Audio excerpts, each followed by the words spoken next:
Happy Star Wars Day gamers, today we're going to be making a Jedha City diorama.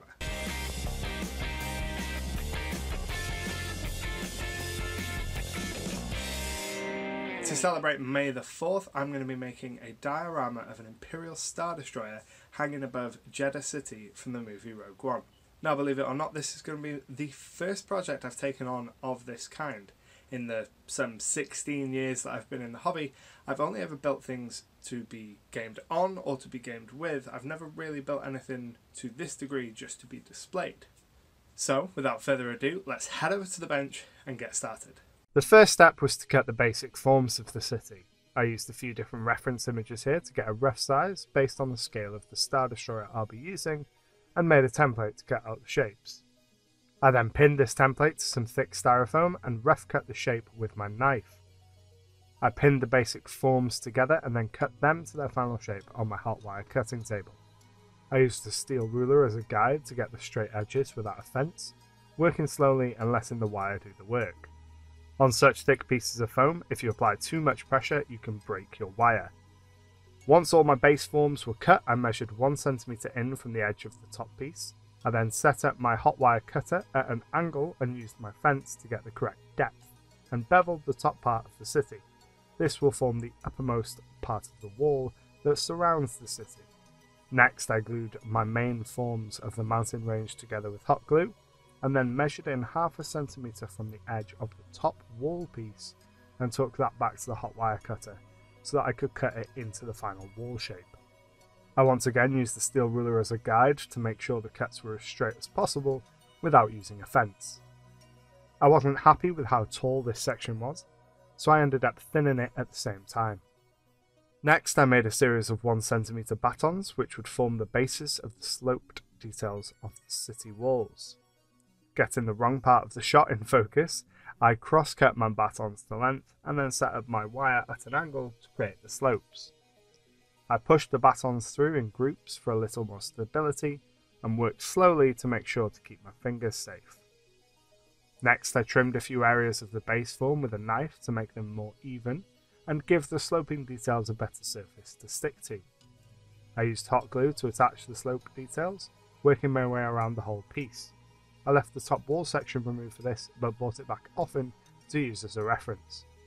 I followed the same process for a set of smaller sloped pieces which would be attached to the top wall section. I used hot glue to attach these pieces, and many of them didn't line up perfectly with the battens from below, but I wasn't too concerned with this because I plan on using filler to smooth all this out in the future anyway. Next, I started work on the tower, cutting the basic shape from a 10mm piece of styrofoam.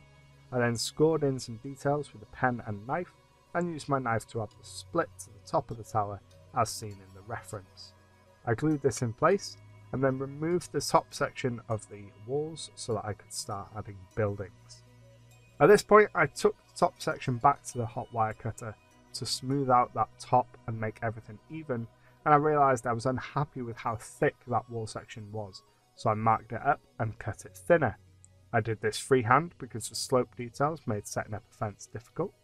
Wasn't perfect, but I smoothed out the rough parts with a file before cutting a variety of rectangles out from some 6mm foam to use as buildings in the city. I tried to glue these down in a way that evoked the chaotic layout of the city in the film, but still had a sense of purpose. I roughed out a few main road layouts before filling in as much of the remaining space with buildings as I could.